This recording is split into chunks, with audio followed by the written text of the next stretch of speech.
The Western Front of the First World War is among the most distinctive of any conflicts in human history, not just emotionally, but materially as well. The Western Front was a 4-year-long meat grinder, an often hopeless-feeling war of attrition. In many ways, it was one of, if not the only, completely trench-based war. Obviously, other conflicts before it, from pretty much the creation of ranged weaponry, have used trenches or variants thereof, but arguably never to the scale, never to the same significance as we saw on the Western Front, the entirety of which seemed at times more like one massive siege rather than a whole theater of war. So why is that? What made that one particular part of one particular war so different from nearly all the rest of military history? The common answer that we see to this question is also the flashiest one and the easiest to comprehend at the ground, at the tactical level. It's technology. Machine guns and bolt-action rifles, modern artillery, barbed wire, and increasingly sophisticated networks of fortification, all of which offered such a severe advantage to the defenders, and especially in a climate where the bayonet and the cult of the offensive had previously dominated military thought. But before we get into the military technology and, as you shall see, the logistics of places like the Western Front and the First World War on the whole, it is worth to just take a quick moment to remind ourselves of what these statistics and these technical details really represent, which are human stories. It is all too easy to, if not outright forget, then to conveniently neglect that element of military history, but I would argue that it is by far the single most important element, the most important reason to study military history. And for that reason, I am delighted to recommend to you a documentary series which is provided by this video's generous sponsor, Magellan TV. Titled The Last Voices of World War I, this documentary is based entirely around telling the story of the war from the perspective of those people who actually lived through it, with video interviews that they had given before their passing. There are some amazing accounts provided in this documentary series that really help, I think, to bring some of the conditions, the situations that these men faced to life. And if you're interested in the First World War, which I imagine you are since you've made it this far into the video, then I would certainly recommend giving it a watch for that interview content, as well as for some great footage from the war itself that really serve to accentuate the veterans' points. The Last Voices documentary is provided through Magellan TV. It's a completely ad-free platform that offers a weekly growing collection of over 3,000 documentaries on a variety of different topics, including a lot of military history. A lot of really good choices there, not just like World War I stuff. And as a part of their sponsorship, I am also able to give you all a link for a full free month long trial so that you can watch that series today for free. Just visit try.magellantv.com/Brandon F. While military technology played a massive, truly massive role in establishing this stalemate, it alone is insufficient to explain its nature. After all, they had access to all the same technology on the Eastern Front, as well as in Anatolia, Mesopotamia, the Far East even, and yet none of those fronts of the war ever took on quite the same siege-like character of the Western Front. And likewise, many of these technologies weren't quite so new to European military thought as is often considered. Every example that I've listed here already had already been employed by most of the major militaries to varying degrees of effectiveness, while other iconic developments, like, say, the tank or poison gas, didn't lead to the stalemate conditions. Rather, they were born out of a desire to break those conditions. So why, then, for the most part, didn't we see anything much like the Western Front before 1914, if the technology was already around and being used, and there were large wars, to be sure? Well, for starters, though, while there were those large wars, the majority of conflicts for the prior 100 years had been so-called little wars, featuring Western imperialist powers fighting against militarily inferior peoples. Militarily, mind you. places like Asia and Africa and the like, where the technology just wasn't the same, there was comparatively little violence between states of roughly equal military capacity. And I don't think that I need to really go into too much detail as to why the Anglo-Zulu War never turned into a trench war. But there were still peer and near-peer conflicts, which saw both sides taking up things like bolt-action rifles and modern artillery, and yes, even digging complex trench networks with which to fight one another.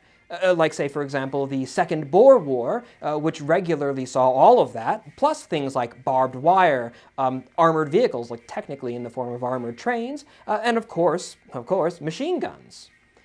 Even earlier, if you want to go before most of that technology, without needing most of that stuff, during, say, the Crimean War and the American Civil War, in sieges of places like Sebastopol and Petersburg, we see a sort of proto-trench warfare sort of arising to an even greater extent. And one of the best examples, starting just 10 years prior to the Great War, we have the Russo-Japanese War. Pretty much all the same tech that we see in 1914, maybe just like a little bit more simple in some ways, but most of the same principles are there, all being employed by more or less two equivalent forces, even if that equivalence, even if that parity came as a bit of a surprise to most. And that war did become quite a window into the horror of what was to come. Massive frontal assaults against thoroughly defended positions, long and devastating sieges, and massive modern armies. Looking at a lot of the photographs and the artwork from that war, it definitely feels very World War I-like. But in all of these cases, and most of the other ones besides I'm sure you can think of, there are significant and very obvious differences to the First World War's Western Front. It doesn't feel the same, you know what I mean? All of these, and many others besides, were wars which, to greater or lesser degrees, they featured trench warfare in particular circumstances. They faced stalemates on occasion and long sieges. But they also featured mobility. They featured open combat, as it was referred to. The trenches of these wars were tools used for a few days, a few weeks, even a few months. But eventually then, at which time they would be abandoned and then redug in different positions and whatnot, once the situation naturally shifted and changed, just like any other form of cover or fortification during pretty much all of human history. But that level of mobility, it never happened on the Western Front. The Western Front didn't just feature trench warfare, it was dominated by trench warfare for nearly its entirety, 4 long, bitter years of near continual stalemate. It wasn't just a war that used trenches, it was a trench war through and through, arguably the first and only of its kind. Even during World War I itself, the Western Front was exceptional in that way when compared with, for example, the Eastern Front. Like I said, technology is a massive part of this equation, and it's definitely the flashiest. But on its own, it's an insufficient explanation for why that was the case. As with every war, and perhaps even more so than ever before, you cannot understand the nature of this conflict without understanding its logistics, and in this case, not only the required materials, but the environment, the literal physical space in which those materials, and manpower, of course, were to be employed. Let's talk about mobilization.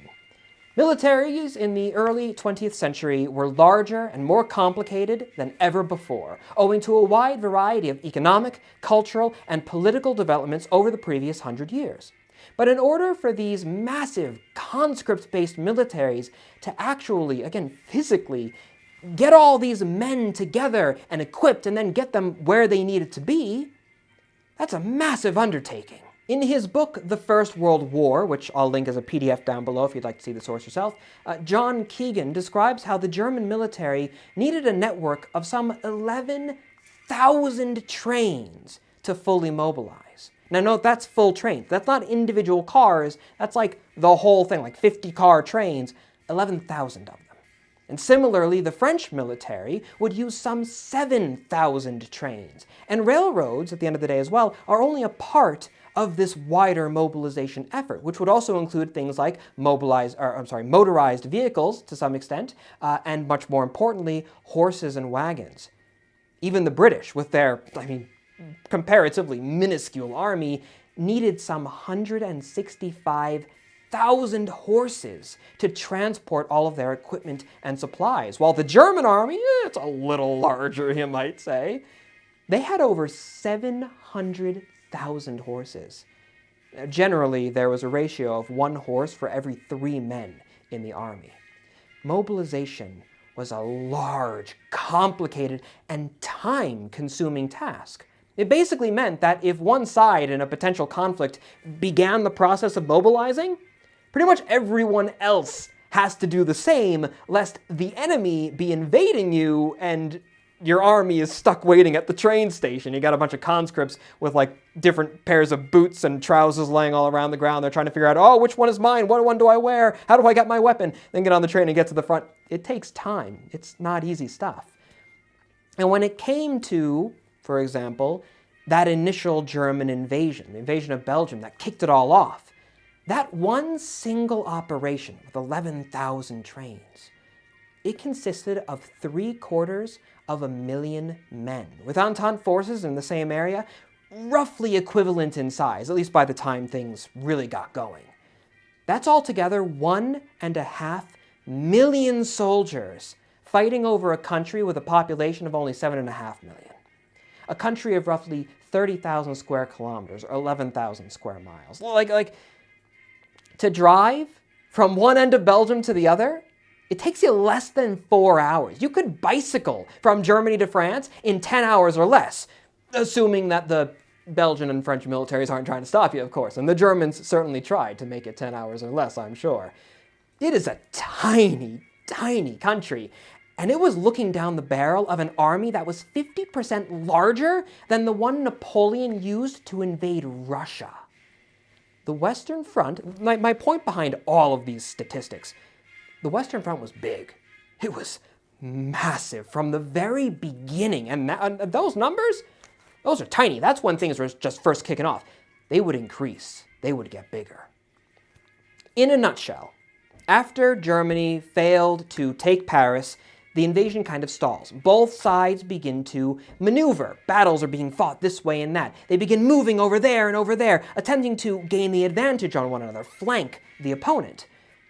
But nobody is able to get that advantage. No flanking is able to be really successful. And so, as the armies attempt to do so, they just keep on going.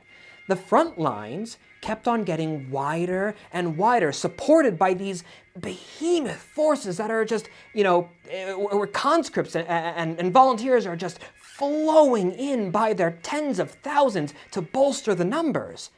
Until eventually these two armies, or 3 armies, however many you want to consider, there's multiple different forces, these two sides, on one end they hit Switzerland, and on the other they hit the English Channel. There are no flanks. The front becomes like an entire border. There were no alternative routes of attack except for head-on, except for in really super specific scenarios, but even then if you manage to get a flank on one force, then you're still going to be in front of another element of the same army, you know what I mean? There's no massive, full encirclement type motions going on here. There was no encircling the enemy army. There was no cutting off their supplies in any meaningful way. So, what happens? Well, in this situation where you can't outflank them, you dig in. Both armies start to dig in, to fortify more and more heavily, positioning themselves as if in a siege. And thus, in very, very general terms, we have the Western Front. This was entirely unnecessary, but I thought it would look cool. At its greatest extent, the Western Front only ever reached 440 miles. It's about 700 kilometers. And throughout the whole war, it would never shift more than 50 miles. That's the distance to drive from DC to Boston, or from Southampton to Glasgow. It's 100 miles less than driving from Toronto to Quebec for my Canadian friends. And fighting over these lines were altogether, by 1917, over 6 million soldiers. Roughly 1.5 billion, that's with a B, billion shells would be fired over that strip of no man's land, and 3.5 million men would die for it. Maybe a better way to get the idea across is to look at some individual battles as well. Because whenever I used to, like before I looked into these numbers, got really into the history of World War I, whenever I used to imagine, grand offensives like the Somme, I always pictured them being like, massive in every way. I mean, the battle lasted for 4.5 months. It featured 3.5 million soldiers. The same thing with Verdun. 300,000 people would die in a 9-month-long struggle in Verdun. Surely these operations must have spanned like significant portions of the front line, right? Having all those men pushing and everything. I always kind of imagined it being like a significant chunk of like the frontier of no man's land. In both cases, these campaigns were fought over a line of roughly 25 miles. That's not the whole of no man's land. That's the distance from central London to Slough, and somehow it's even more miserable than that. The density of combat alone must have been extraordinarily puzzling to figure out the movements and the exact motions of who's going to go and when and how they're not going to crash into each other. My God, the rolling barrages alone. And that must have been terrifying as well, both at the same time. So why was that the case? What made the Western Front so different? Well, let's compare some more numbers here. By 1917, on the Eastern Front, some 1.2 million Central Power soldiers were fighting 2.2 million Entente, mostly Russians, over a far more rapidly shifting front line of roughly 800 miles distance. That is half the number of soldiers and twice the total distance. Obviously, the numbers would have shifted. There may have been more in 1916 than 1917, whatever, but you get the idea. And that situation is pretty much going to be the same everywhere else. Less soldiers fighting over much wider areas. That allows for flanking motions and greater maneuverability, to circumvent defenses or attack from different advantageous angles, to strike supply lines and use ambush tactics, to allow for things like cavalry played a massive role in the East, where they were still important in the West, but massively so in the East. Every other front of the war would see machine gun nests and heavy artillery. They would see barbed wire and trenches and bolt-action rifles and all the rest. They saw trench warfare, and they even saw stalemate. But when they are compared to the Western Front, there was still mobility in these conflicts. There was a fluidity to the front lines that was unknown, and the envy, I'm sure, of the Western Front, with armies advancing and retreating over much greater distances on a far more regular basis. Again, remember, the entirety of the Western Front, the most it ever shifted, what did I say, 50 miles? Something like that? Whenever there were fronts or parts of fronts, like individual battles, whatever, with an equivalent level of the extreme fortification and that kind of like siege-like stalemate, like say, for example, the 12 battles of the Isonzo, that's kind of Western Front in the theme that I'm talking about here. In those instances as well, it wasn't because of the technological similarities with the Western Front, it was because of the geographic reality. It was because of the literal physical environments in which these battles were being fought. I mean, look at the map of the battles of the Isonzo. I think you can see how that would be difficult to fight in and have large troop movements in. And that geographic reality is what forced these engagements, these battles, these fronts, whatever it is, to take on these traits. I have harped on it a lot by this point, but the Western Front might be compared to a single, massive siege operation, more so than a traditional fluid front line. Except, in most sieges, armies are still dealing with limited environments. They're dealing with individual cities that they could completely surround and then cut off from the outside world, right? But the Western Front was a siege between entire civilizations, global empires throwing their entire selves into the war effort. Every factory, every resource, every person. It was a war more total than had ever been waged before. There was no surrounding the enemy. There was no cutting off their supply lines. There was only the grand frontal assault into the teeth of defensive lines. Only the raw brutality of attrition, grinding down every element of the opponent's society until it would eventually break, as indeed the Germans found out. More or less, new technology was definitely an important factor in establishing that stalemate, but on the other hand, extraordinary and almost insurmountable defenses had been built by armies all throughout history without relying on that technology, from Hadrian's Wall to Wellington's defensive lines at Torres Vedras. Plenty of offensives have been stalled in the past without using machine guns and bolt-action rifles. So the real difference, I think, is to be found elsewhere. It is to be found not just in the technology, which is a part of it, it's to be found in the logistics, in the economic, political, and cultural structures that are surrounding all forms of historic warfare, and which typically, but not in this case, would limit the army and society's ability to fight. Could Napoleon have thrown 2 million, 3 million, 4 million men into the lines at Torres Vedras infinitely and just keep on fighting after 4? Probably not. After 100 years, though, of European expansionism, European militarism, and alongside increasingly sophisticated state and economic structures which were capable economically and administratively, all those different things, capable of raising these unprecedentedly large armies. Well, finally, these societies were both capable of maintaining that more intense war effort than ever before, and they were willing to. When you combine these factors with something so simple as mere geography, upon which the battle lines just happened to be drawn, and in which victory would not be determined in any traditional fashion as surrounding the enemy or conquering their capital, well, then you can see how that ability and that willingness, how it became the perfect storm, that perfect hellish environment in which societies were not only capable, again, of throwing everything that they had into battle, but in which they were willing to do so, in which they ultimately had no choice but to do so. Billions of shells, millions of men sent into the unprecedented slaughter that was the siege of the Western Front.